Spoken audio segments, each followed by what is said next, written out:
To Daily Encouragements with Pastor and Pastor Mrs. Okunin. And now for a word of encouragement.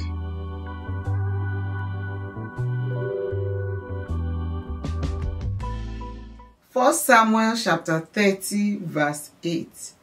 And David inquired at the Lord, saying, Shall I pursue after this troop?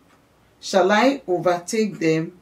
And he answered him, Pursue, for thou shalt surely overtake them, and without fail recover all. Today you will hear the voice of the Lord. The Lord will speak unto you. The Lord will tell you what to do. And as you do what the Lord tells you to do, victory is guaranteed in Jesus' name.